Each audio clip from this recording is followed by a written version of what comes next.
For it's 1, 2, 3 strikes, you're out at the old ball game.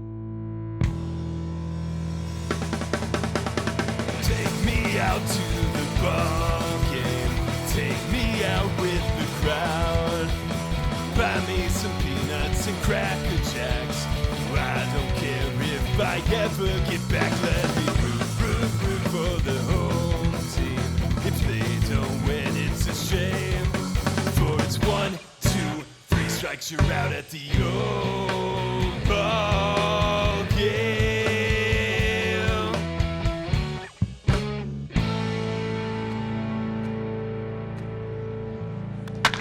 Welcome to Let's Get To, the baseball podcast from the fans' perspective.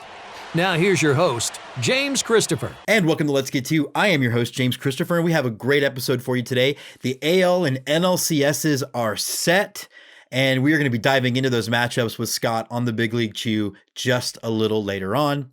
But a lot of chatter on the internet has happened because of the irritation, I guess, of the fact that 2 under 500 teams made it. And the idea that it sort of goes against what makes baseball different in the sense that baseball's hard. Now, if we're honest, the real complaint is that I think both of them won their series. I have to double check on that, but more importantly, the Al Capone of baseball, the Roberto Mussolini of baseball, the Darth Vader of baseball, had the audacity to make the ALCS. And so if we're breaking it down, it has nothing to do with under 500 or over 500 and has everything to do with that team and this sort of pushing the goalpost of hoping that they would eventually get their just desserts. I will let you know how I think they're going to do in the ALCS later on in the show. I do understand on its surface, though, the complaint about the under 500 thing. And I don't know that I would want a 16-team playoff when a full 162 is played. In my mind, the only lens with which a 16-team playoff made sense is the knowledge that we aren't going to play 162. The very nature of baseball is a 162 game season. It is a marathon. And when you look at the fact that the season was cut down to roughly 30% of games, 60 games, it doesn't really tell us who the best teams are. The Astros finished 2 games under 500 in those 60 games. I'm sure you could find seasons in 17, 18, and 19 where at any 60 game point, they would have been under 500 then too. They're entering the third month of the season, excuse me. So are the Yankees. Do we honestly believe that both of those teams, when finally healthy, and in the sense of the Astros, they were never going to get Verlander or Osuna back, but at least figured out who could fit those roles, that they weren't going to go on a run? The answer in regards to the Astros is that they hope they wouldn't, because it fits into the we want to kick them narrative. Again, a narrative I completely understand intellectually what that's about. The fact is, yes, the A's won the AL West based in large part on beating them 7 of 10 games. Intellectually, I can't wrap my head around that because 8 of those games were in Oakland. I don't think any of those games featured the full functioning lineup.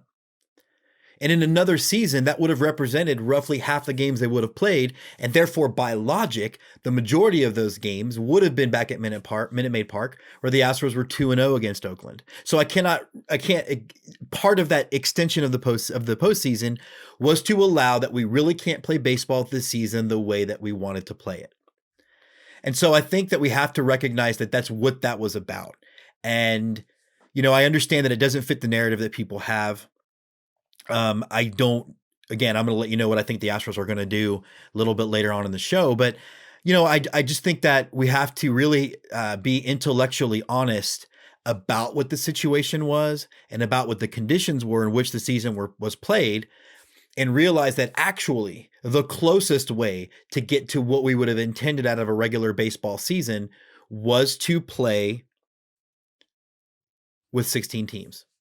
Now we can argue, I think validly, about how they seeded them. Like, why were the Astros 6th and not 8th? It seems like you should have seeded your division winners and then seeded everybody else like they were wild cards. That, I think is a valid question and maybe changes the complexion of how the whole series goes. The Astros would have played in Tampa, and they never win an abandoned Costco field. So who knows? Like that's what baseball is, and it's picking and choosing which sort of stat to look at or which trend to look at. But I really feel like with the 16-game playoff, it was the closest thing to do where you reward the fact that you can't play 2/3 of your season. And I go back to the A's Astros thing because they lost Chapman at the end. So you're telling me if they had lost Chapman for the season in early June, which is really what it is in baseball time, that wouldn't have affected the rest of their season? So, again, this is not, this is not me trying to run things onto the haters. It's more of a, this is the reality. The reality is we had a 16-game playoff to try to adjust for the fact that we could not play a baseball season as it was intended. So, that's all I really have. That's all I have to say about that. We got a lot coming up for you today. Great show. Andy's here with Go Astros. Scott is really deserves the admiration of our viewers and listeners for what he's about to pull off. And we've got some hats to look at and a holler and a swaller. So stay with us. Holler and a Swaller, a chug of ballpark brew. Presented by The Hitter Sports. And welcome back to Holler and a Swaller, where we have another fantastic beer from Central Texas, from Austin, in fact. And I know the whole point of this started out as beers at a ballpark, and now there are no open ballparks for regular people. Thanks, MLB. But we do have a lot of great beers in the community, and eventually we will get to some beers that are maybe not from Texas. I'll take some of your suggestions, but there's just so much good stuff happening in Texas and in Austin in particular when it comes to local beer, craft beer. And, it's not that different than the mindset I think that goes into minor league and independent baseball. It's really done out of love and it's done out of passion. And we have I got a great beer for you today. They are from Circle Brewing Company in Austin, Texas. And we are having the Tuxedo t-shirt, which is a black IPA. And I'm going to read their description off the can. We like to picture our black IPA in a tuxedo t-shirt because it says it's formal, but it's down to party. We like to party, so we want our black IPA to party too. Brimming with confidence from 3 classy yet stylish hops, Tuxedo t-shirt isn't afraid to be late to your house party because the party doesn't start till this crisp and awesomely hoppy beer arrives. So first, we're going to do our ASMR, as the kids call it. Ooh, with the effects of the beer flying. I'll be honest, this is take 2 of the toasting part. I actually had a couple of these before we started shooting, so I want to make sure that I got everything. So this is the behind the scenes part, but I want to send out a toast again to Stu Clary, who just about the nicest guy I've ever met. You meet somebody and you initially really just become friends, and somebody that I admire, somebody that I respect, somebody that is thoughtful and decent and nice and grows a better mustache. I want to do a shout out to Darrell Mitchell again. And Darrell I've known for years. Darrell's actually one of the actors that I cast him way early in our career for a Batman fan film where he played the Green Lantern Kyle Rayner, also Sector 2814. But just a great guy. And I want to do a shout out to Make and Matter. So Make and Matter is the graphic design firm who worked on the can for Circle Brewing. They are a graphic design firm out of Austin, Texas, Trina Bentley. And her husband, Taylor, you heard on the show last year, he was actually a diehard Yankee fan, got to watch some of Game 4 with him the other night. But he's a diehard Yankee fan, was at the Game 6 ALCS, Astros, Yankees, and heartbroken, but just was electrified by the experience. But Trina's an incredibly talented graphic designer, also one of the super nicest people I've ever known. So if you're ever in need of that type of a business, I'm going to put her link down here. And I also want to toast all of those like people in our lives that maybe we don't think to thank all the time, and that realize that 2020 is pretty, has been pretty rough. And there are a lot of people that are making an impact, whether they don't necessarily see that they are, that have helped keep me going. And I imagine we all have one of those people in our lives. So I want to propose a toast to them. Holler and Swaller, baby.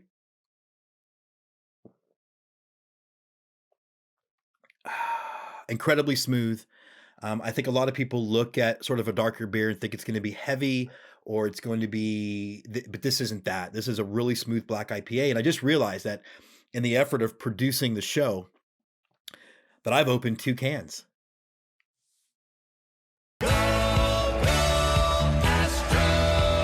Go Astros, a focus on H-Town hardball. All right, we are jumping on to Go Astros with Andy Tomczeszyn. Andy, the thing that we came out of this series, the phrase you used was house money. First, let's talk about how did we pull off such a stunning upset against the clearly superior Liam Hendricks-led Oakland Athletics? Well, I mean, we needed to prove that we were the better team in 2017, and this was obviously the litmus test for that in 2020 somehow, following Liam's logic. I think it's what we've all been waiting for literally for the 60-game season was our offense to start clicking. I know the narrative, even though it ignores the realities of 18 and 19, is that the only reason the Astros hit well is because they cheat. We know, and most serious baseball fans understand that the Astros are a very well-constructed team offensively. But the microcosm of a 60-game season puts an emphasis on streaks. And the Astros were on a bad streak. A lot of their guys were on a bad streak. And I don't think it's a matter of turning on a switch. I think it's a matter of being able to focus on one opponent for 3 games in Minnesota and 5 games potentially against Oakland, and focusing on what those pitchers do and hitting the way they're capable of hitting and getting hot at the right time, which is a component of almost every World Series champion ever. And I'm not saying the Astros are going to the World Series, right. But they're in the Final Four. The house money thing for me comes from the standpoint of nobody predicted them to be here. Once the schedule came out, once the Astros got off to their, not necessarily a slow start, but certainly by the time September rolled around, there were a lot of questions. And you had a lot of guys not hitting. You had Verlander go out. You had Osuna go out. You had Alvarez go out. So there was a lot of people that just, the A's jumped off to a pretty big lead and Astros were left for the dead, only making the playoffs. And this is absolutely accurate, only making the playoffs because the playoff field was expanded. In a normal year, they wouldn't have sniffed it. But it is what it is. You play with the rules that you're given. Right. So we're in. We beat the Twins, who had the best home record during the pandemic season, never lost 2 games in a row, beat them 2 games out of 2. Oakland had the best bullpen, and we destroyed their bullpen pretty effectively. Yeah, averaging almost eight runs a game, I think, if I did the math right. So the Astros are hitting, and we're getting just enough pitching to survive. Although, potential series against the Yankees might be a bunch of 13 to 14 type games. Yeah, I'm just hoping that, we can not trade field goals for touchdowns. Right.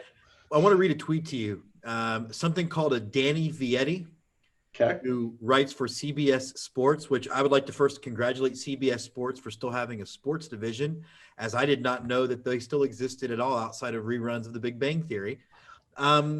It's funny. The Astros think it's right. So the tweet reads, "It's funny. The Astros think they're proving us all wrong, but really what they're doing is just further proving how they really didn't need to win a World Series. They had all the talent in the world already." How do we explain to people like this that that's actually what we've been saying this whole time? And whenever Carlos Correa says, "What do you have to say about us now?" It isn't, "Oh, we didn't cheat." It's when you counted us out and we said we were still good and we were good in 19, you just didn't listen. I listen to every episode of the show, even the ones I'm not on, which I don't think is true of all of your co-hosts. But listening to Michael Schwab's segment last week or earlier this week, whenever this airs, he brought up some really good points about how the media is driven by responses and audiences. And so the Astros and their the Astros and their cheating legacy, which I don't have a better term for it right now, is one of the things that we are going to continue to hear about for at least the rest of this year, and probably always to some extent, although not as much as in 2020. So I don't think there is convincing guys. I don't think guys like Vietti, which I think he was not the thief in Princess Bride. That was VNC. Yeah, the silly or something. Something, but it's similar. Either that or he's some sort of pasta dish that we featured in next year's Let's Get to Italian Restaurant segment. Love it. He doesn't want to be convinced. He doesn't want to hear what the reality of the situation is. He wants to continue a narrative, to continue to get clicks, to continue to get followers on Twitter or CBS Sports or wherever he happens to be once CBS Sports folds. And that's the only mission of the media in 2020.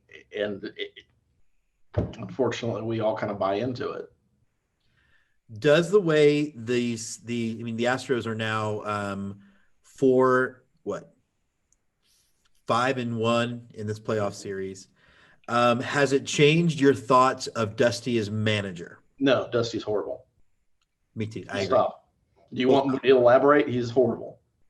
I think what he's done successfully is allow the hitters to hit and stop jacking with the lineup.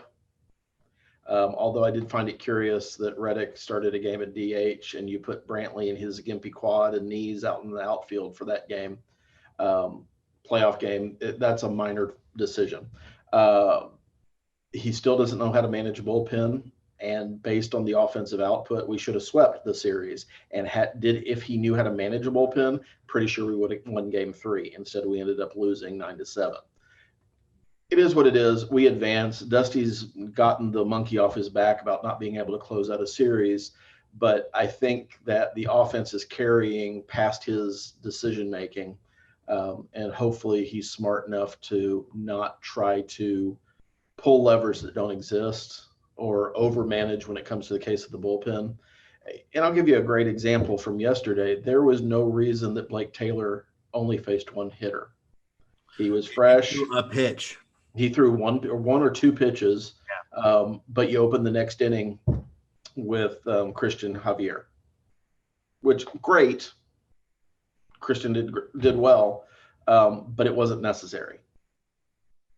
I think especially with the 3-batter minimum, you have to roll into that inning with Blake Taylor again, and then the minute Blake gets in trouble, bring in someone else. And I think that's one thing. And Jake Kaplan, who pointed out that even the way Dusty constructs his lineups is as if he doesn't understand the 3-batter minimum by putting lefties in groups and things like that. And I think there are great coaches and great managers throughout the history of sports who the game passes them by eventually. I would have said before this North Carolina episode, Mac Brown is a guy who absolutely may be the best coach the University of Texas ever had, even including Darrell Royal. But the game passed him by a little bit. Recruiting got a little bit more work that he wanted to put in. He's had a little bit of a renaissance, so maybe that's a bad example. But there's histories, guys. Dusty is a guy who has been a very, very successful manager, more successful than he was as a player.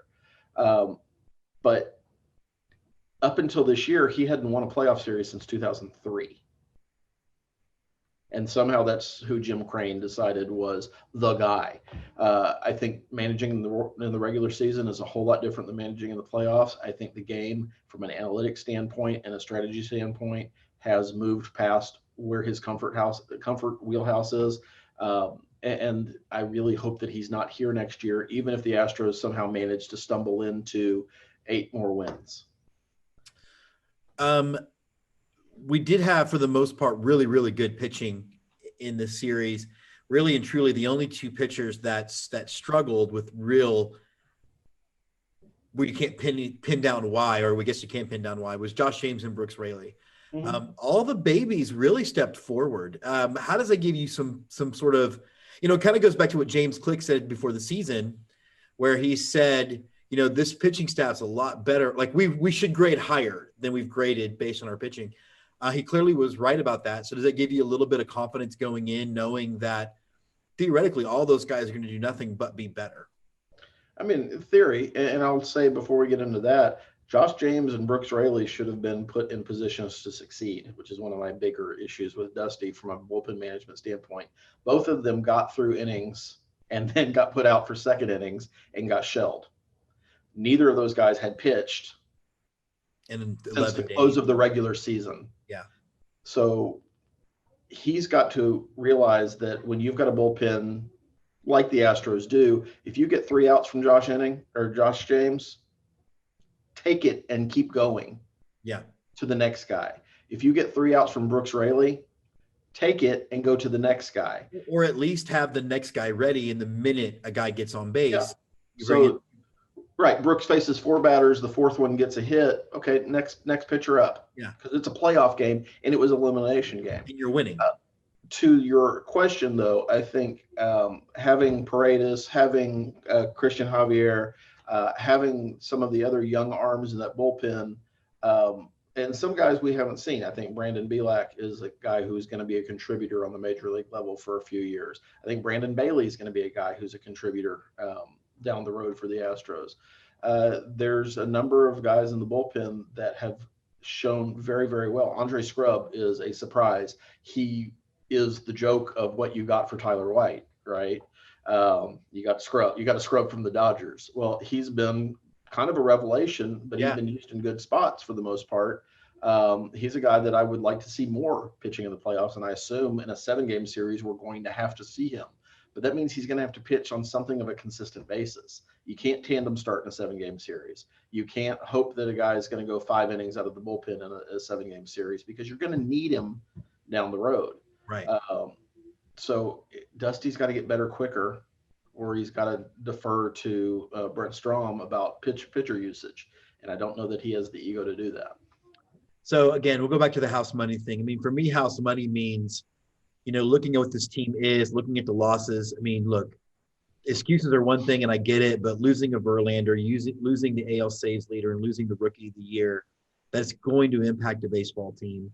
I do think getting to the ALCS does shut a lot of people up. I think it makes it a lot easier to kind of dive into it. So to the point where, we're talking about this before we even know who the Astros are facing, and it feels like no matter what, I'm going to be okay with how the season ends.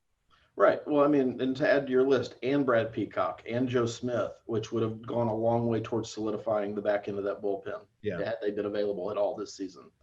The house money, that's exactly right. If you looked at where we were going into the playoffs on a 3-game losing streak, but it was something like 5 out of the 6 before the season ended, getting to the ALCS means you've surpassed expectations. When you look at the truncated season and all the losses that you had, not only for the season, but guys who missed significant time, making the playoffs was a pretty good accomplishment. Winning the wild card, that's good. Winning your division series is now Carlos Correa has something to actually crow about, as we talked about last time. And anything that happens from here is just a bonus. You've made the ALCS 4 years in a row. There are only 3 teams who have ever done that. The Astros are the 3rd team to do that in the history of baseball, and say history of baseball, since the division series, or since the classic series was invented in the 70s. But that's an accomplishment. That's something not a lot of teams do. And that means you have a really, really good team. You get a little bit, you stay hot, and you face a Yankees team that's got some suspect pitching, if you're talking about guys not named Garrett Cole, or you face a Rays team whose offense is kind of up and down. Things fall the right way, and then you're sitting at a really good chance to be in a World Series against maybe the Dodgers, which admittedly is probably the best team in baseball. But anything that happens from this point, short of a sweep, I don't know how Astros fans can be disappointed with, and I don't know how the detractors can say it is some sort of testament to the fact that the Astros are the bottom end of evil. Yeah, and I think in that series going 5. With the Rays, Yankees, and both of them pitching aces on short rest. I mean, honestly, you roll into, like, if the Yankees win, you roll into game 1 knowing they won't pitch Garrett Cole. And we know from our Yankee game 4. Yeah, probably not till game 4. And we know from some of our contributors to the show who are Yankee fan, they don't trust any of their starting pitchers after Garrett I mean, the Astros have beaten Tanaka in recent years. Garcia's a rookie. And we have hit well against their bullpen, if that's who it ends up being. Yeah. The Rays bullpen scares me a whole lot more than the Yankees pitching staff. The Yankees offense scares me a whole lot more than the Rays offense does. Yeah. And the Rays will not have the benefit of playing the Astros in that dungeon in Tampa Bay, which the Astros do not play well there. They have never played well there, even when it doesn't matter who's in the lineup. The Astros just don't play well in that stadium. So I think that may even things out. Having said that, the temptation of wanting a particular team over the other is one I'm not going to go down the road of, because I think Oakland proved what happens when you publicly announce that you want a particular opponent. Show me the merch, the best from the pro shop. And we are back here on Show Me the Merch. And usually Show Me the Merch is all about whatever merch I picked up at a ball game or stuff I ordered online. Well, this is a little different. This came as a gift. And I did a quick video about it earlier in the week, but it's from Hardy the Hat Guy. And anybody that follows Hardy the Hat Guy on Twitter, first of all, if you aren't, you should know that he is passionate about baseball. He's passionate about hats. And he's been an incredibly just generous supporter of our show. And he had messaged me about getting this classic, don't think actually ever worn Astros hat. It was like a design when they first did the rainbow stuff, and got the hat, sent the wrong size, asked me if I wanted it. I don't own this one. So I said, sure. So he sent in my address. Here comes the hat. What else came with it was a note that was very sweet. And it said, James, keep doing what you're doing. Hardy the Hat Guy. Here's a little starter kit from #Baseball Across Indiana. And I wanted to go through all of the hats that he sent and give those teams their shout outs, their due. Make sure you can find them on social media so you can pick up some of their great gear. So he sent 2 hats from the Fort Wayne Tin Caps, including their Copa de la Diversión hat. We have a hat from the Indianapolis Indians, a hat from the South Bend Cubs, a hat from the Gary South Shore Railcats, a hat, the one I'm wearing, the Lafayette Aviators, and then we have hats from the Evansville Otters and the DC Bombers. And he included the note that they play at Boss Field League Stadium, where they filmed a league of their own. So again, very, very cool stuff. Ties into what we love the most about baseball, these minor league identities, these independent clubs that, while we're watching the CBA get ready to get wrapped up and things are going to get ugly. Having lived through 94 as a fan, I can tell you, there's no way this thing ends well. It's nice to be reminded of what really actually makes baseball work, what makes baseball special, and honestly, the level of baseball that is special. So I want to again, thanks to Hardy the Hat Guy. Ended up being a great baseball day on Thursday with the Astros also moving on to the ALCS. And it means a lot. There's really no other way around it. It means so much to me that he felt like that was something he wanted to do. And I will forever not just cherish these caps and make sure that they get on display in and around the office in my new second studio that I'm constructing or putting together, I guess. But what's more than the caps is the gesture. And, Twitter is ugly. Social media is ugly. There's also a lot of new baseball content. And while I think we do we do bring something a little different, and I think we do something that's maybe unique on the baseball landscape, sometimes it is hard to get noticed. And the idea that someone who didn't know me before he discovered the show likes the show is the biggest compliment that I could ever receive. And honestly is so much motivation to keep going and to keep trying to do the best job I can. Holler and a Swaller, a chug of ballpark brew. Presented by The Hitter Sports. And so we are back here on a second edition of Holler and a Swaller. And we are featuring a new bourbon from Nine Banded. We have not even tried it yet. Very excited to take a sip. And I do want to point out before we dive into the segment that it is 9:45 a.m. on a Saturday. And we're about to drink some bourbon. NOU still sucks. Hook 'em horns, baby. No, I wanted to record this one separately from the original Holler and a Swaller because I think it's a little bit more I don't know. I wanted to go a little bit more in depth into the toast that's coming. I grew up in Houston, Texas, and contrary to my youthful appearance, I am not a young man. You really only knew like Astros fans, Braves fans because of TBS, and you Cubs fans because of WGN. Had a really good friend of mine, Bill Hackett, who grew up in New York, but was at my high school for like 2 or 3 years. So there really even a lot of Rangers fans in Houston. Like it was just a weird. So one of the cool things about me for social media, and particularly this season, was getting to meet so many great fans from so many other fan bases. And I wanted to send a toast out to all my Yankee fans out there. My heart broke for you guys last night. I was absolutely rooting for you. And I know like there are Astros fans among us who would be like, well, how could you root for the Yankees, the evil empire, whatever? And I don't see it that way. A Jedi doesn't live in absolutes, or only a Sith deals in absolutes. People are gonna be so mad at me, but it's early. Yeah, only a Sith deals in absolutes, and I'm not a Sith. And so for me,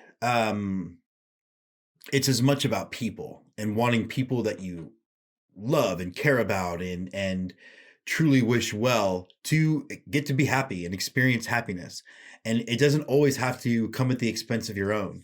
And diving into the pettiness of, well, they root for a team that I don't like because of whatever, it doesn't really sit with me. And there's really only, and I'm not perfect. Like, I don't think I would be doing this for the Rangers. I'd have to make the playoffs first. But, so no, my heart definitely broke for you guys. It definitely went out for y'all. And I wanted to propose a toast to my friends that root for the Yankees. And I know that this sucks. So we're going to start with this 9-banded. Now we haven't had 9-banded's other bourbon on, but this is their wheated bourbon, brand new. Haven't had it. So first, ASMR.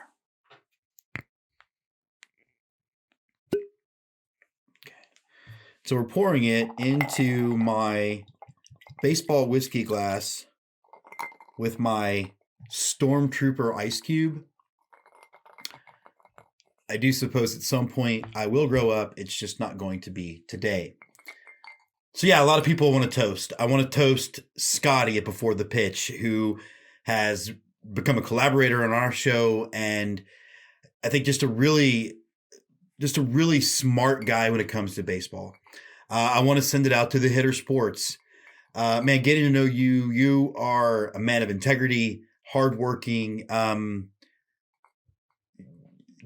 Keep that combination of like intensity for your Yankees, but also compassionate and kindness, because in 2020, we need that more than ever. I want to send out to Bill Hackett, who I went to high school with, who really thought that Houston was going to be a desert where we rode horses to school. That's a thing.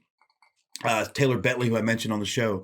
Alex Canatta, my former student, who is getting ready to start his baseball career of his own in high school at Southwestern in Georgetown, Texas. And I know that Jessica and I are real excited to go up and cover you and all that fun stuff. I want to send it out to Miss Steal Your Base and Emily Nyman and SpencerSchwartz, who so generously sent me the hat so I could have something to wear. Actually sent me 4, so I get to make some fashion choices at my first Yankee game next year. I want to send out to Alex and Dee Zee. Look, man, you get a little feisty. That's okay. We need that too. The thing is, and these are the kinds of moments in the show that can turn some people off. They turn off some of my fellow Astros fans who want me to see all of the other 29s as the enemy. And, we're fans and we're allowed to get fired up, but all of you treated me like a human being, which maybe is a small thing, but it's a big thing. And I really do appreciate it. It has made me grow in appreciation. But for me in this 2020 year, it has meant so much to me in this baseball season. You've all made this baseball season a lot more fun, a lot more interesting, and a lot less treacherous than it could have been. I don't think I think I don't know. It's hard to articulate what that means. It just means a lot because human connection for me is something so important. And it has just been a real privilege to get to know you. And I hope that the friendship continues into the off season and then we finally get a regular baseball season next year. So to all of you guys, Yankee Nation, again, heartbreaks for you guys as far as the way the season ended. Still got a lot to be proud of, I think, going forward in the future. So Holler and Swaller, baby.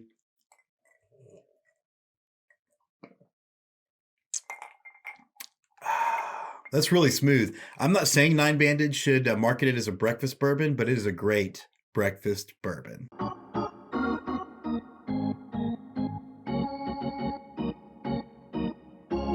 And now, the Big League Chew.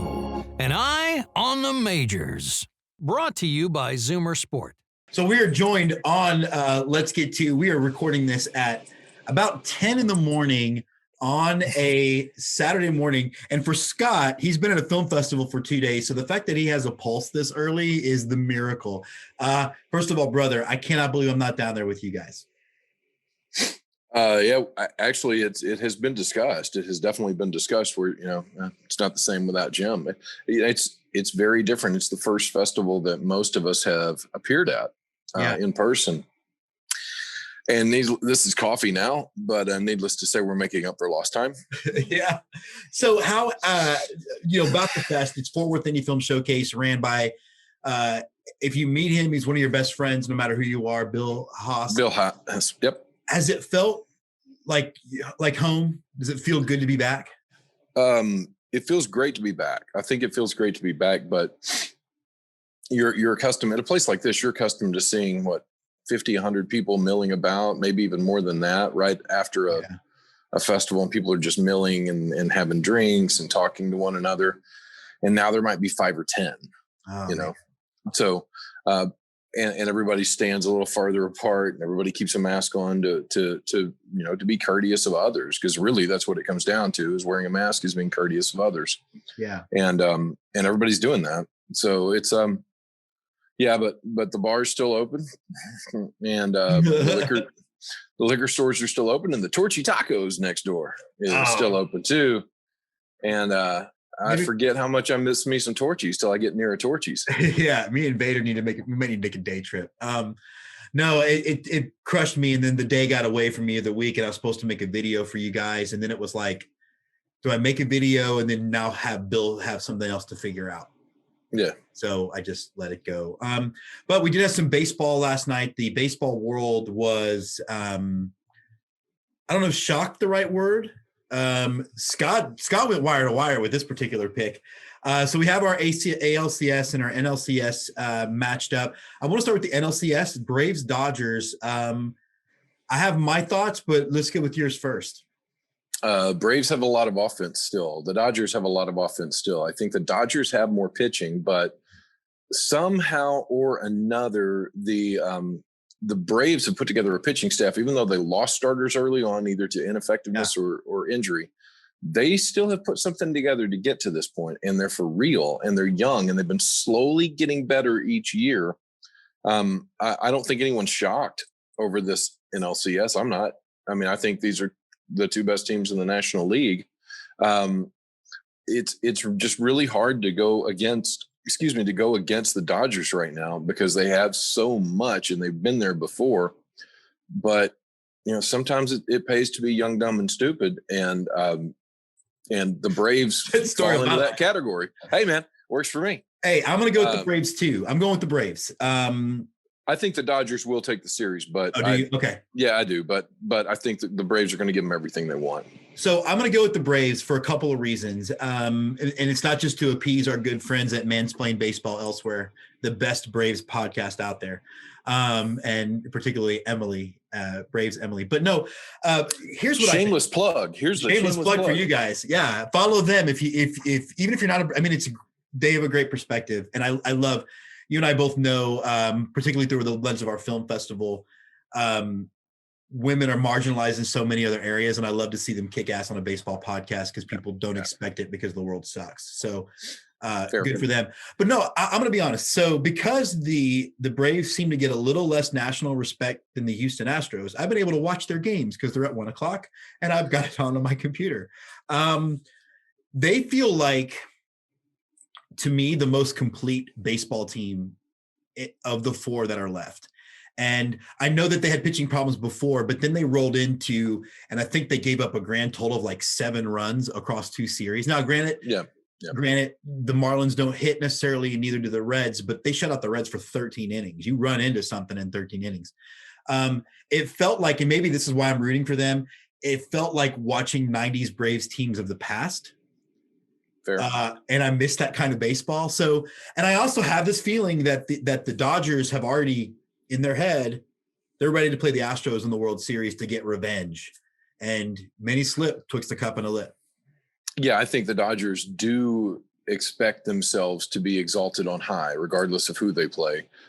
How very interesting if it is the Dodgers and the Astros and Joe Kelly gets to be called out of the bullpen because Kenley Jansen is ineffective. That might get interesting. Is he going to throw at somebody now in a World Series game? Probably not. No, but there's ways. And it's Joe Kelly. I mean, he's the loosest cannon there is since, I don't know, since Sherman snuck a cannon into a whorehouse in the Civil War. That'd be a loose cannon as well, I guess. I don't know. That is a reference only Andrew Nelson will appreciate. Mazel tov, Andrew. But he will, and I'm glad I could do this historical reference for you, Andrew. All right. But I think that I think the Dodgers, they have the most talent, okay? Yeah. And so sometimes when you get the most talent, if it doesn't gel perfectly together, that's okay, because you still have individual pieces of talent that are going to hit the ball, they're going to exceed.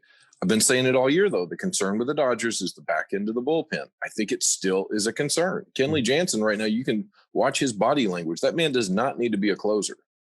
I'm channeling Andy Tomczeszyn here. He does not need to be a closer.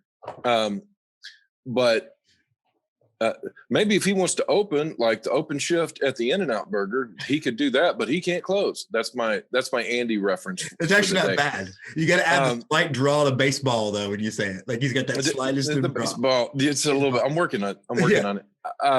But no, I think that they've got to go somewhere else if they want to get through the World Series, other than Kenley Jansen. I think they're ready to do that. It's not like they have Dusty Baker managing them, who's going to go through old principles that will always be tried and true. That doesn't make sense a lot of times to a lot of other people. What happens on this show when we mention Dusty Baker? When the name gets mentioned, we all take a shot. I don't give a shit if it's 10-15. Bring it.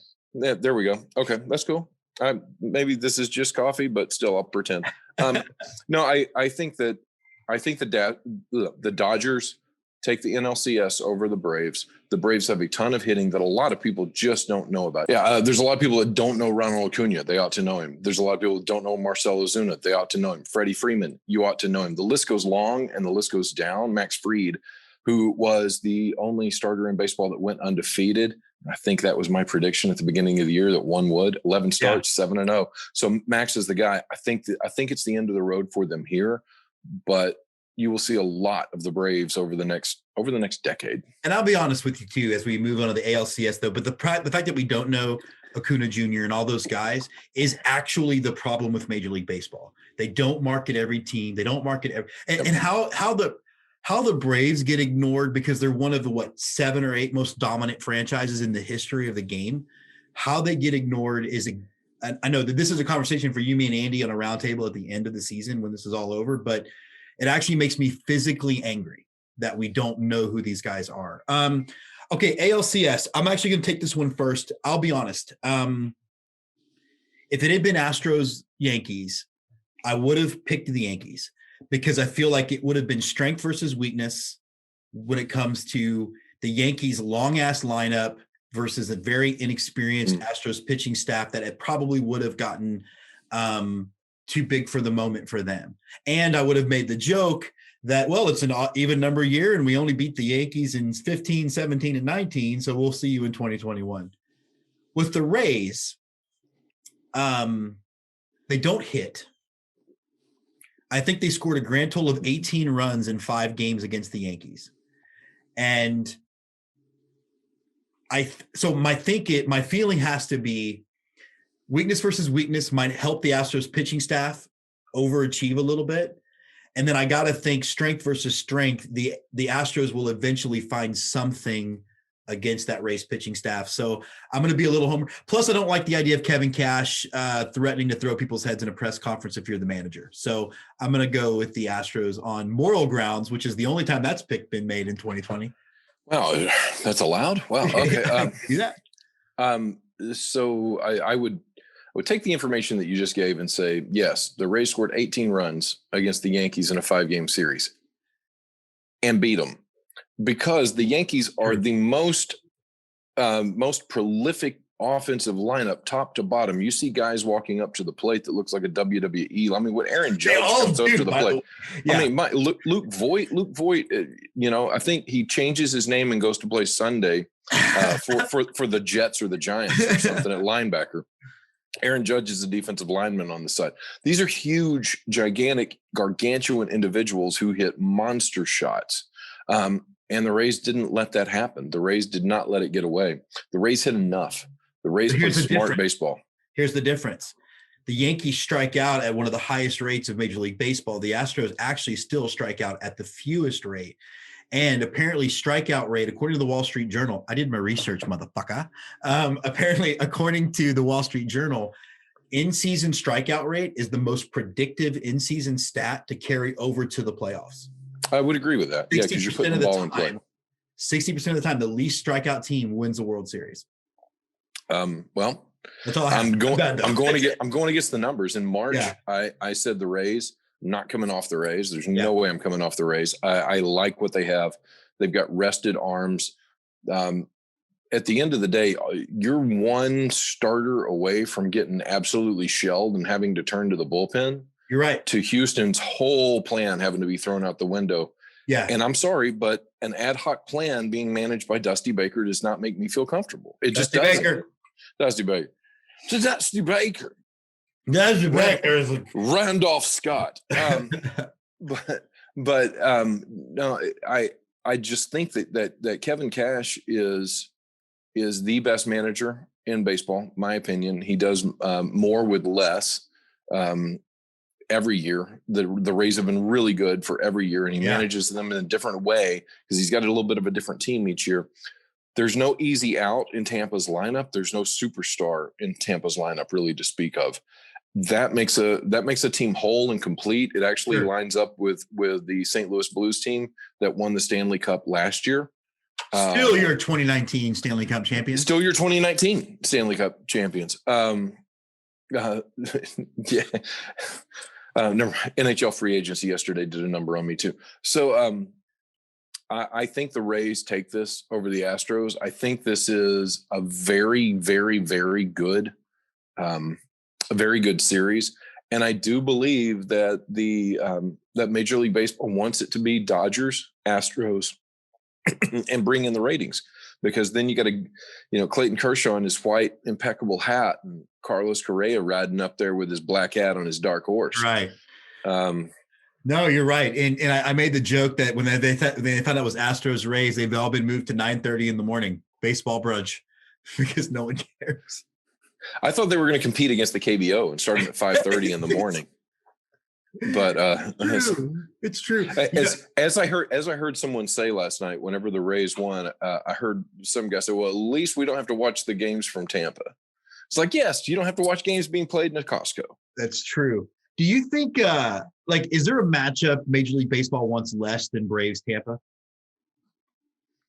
No.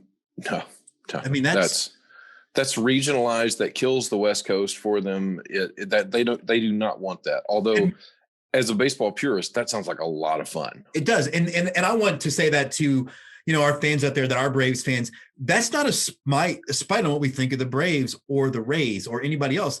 It is the problem with Major League Baseball. They have invested in 2 to 3 franchises and really have never taken the opportunity to introduce us to these other teams. Right. So that way they can build nationwide following. Well, that's exactly it. They want Yankees, they want Dodgers, they want Cubs, Cardinals a little bit as well. The Red Astros Sox have got Red Sox, definitely Red Sox. And the Astros have gotten their name out there simply because they're scandalous. Oh my. My pearls.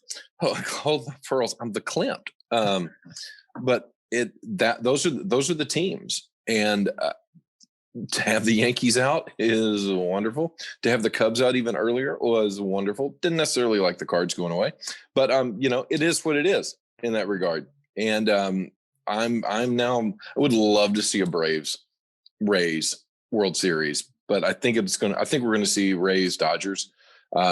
But I think both series I think the Dodgers are actually going to take this in about 5 or 6. I really do. I think the Rays and Astros are going 7.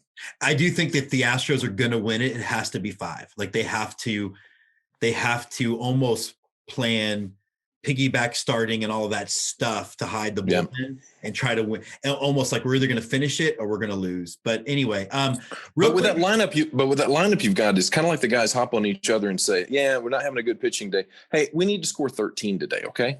And they go do it. Can we get there? Yeah, and I will say this too. And as we wrap up, I think everybody thought that when Carlos Correa said, "What do you mean now?" It meant like we're going to erase that we cheated. No, they're erasing the narrative that they had to cheat. And I think they've done that. I think they're the first team in the playoffs to have 2-3 different players with multi-home run games. Like that's. Yeah. You're still going to get people go, "Oh, but it wasn't a real season." You're still going to hear that. So just know that's still coming. And you'll still have people like, "Well, back in my day, what we did was you cheated back in your day too. You just didn't hear about it in the national press all day, every day, because you didn't have national press all day, every day. They've been cheating forever." So, as we talked about, people have cut corners. Nobody's going to be surprised if the Astros come back and do this. They started the year in a funk, understandably so. They're out of the funk, and people are remembering, oh yeah, they're kind of good. I will say this. If it is 2 things are going to happen. If it's Astros Braves, I am not going to think about the 2005 18 inning walk-off by Chris Burke. I'm going to do nothing but wear mid-90s Astros gear and probably suck my thumb in the fetal position because that's the Astros Braves I'm used to. I believe that an emotional support dog should be put in both bullpens because if anything starts going wrong, those guys are going to need someone to offer them comfort on the spot in a non-judgmental basis. So I would say Vader should be thought of for down there, and maybe I can get my fat puggle over to the Braves. They're going to need something if it turns down to that. I think an emotional support dog for those bullpens, regardless, is a great idea.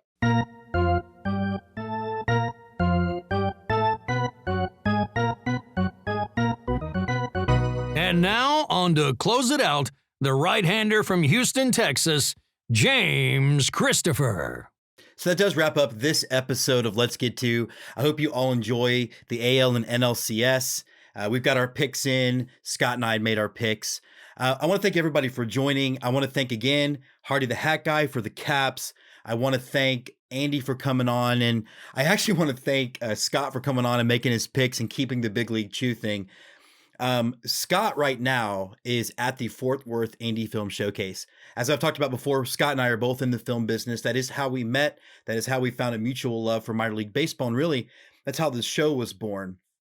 So when I say that it was nothing short of a Herculean effort to get up after 2 nights at a film festival where you're basically camped at the hotel bar for anywhere from 18 to 24 hours, just to talk baseball and to make his picks, he is the true hero. So I hope everybody is enjoying their October. I hope it's starting to cool off where you are. Enjoy the ALCS, enjoy the NLCS. We will be back next week, actually, in the middle of those series to really start to talk about what the new Appalachian League is going to look like. We're going to be talking a soccer show. So we got a lot of fun coming up for you. So until next time, again, stay safe, stay sane, and let's get to.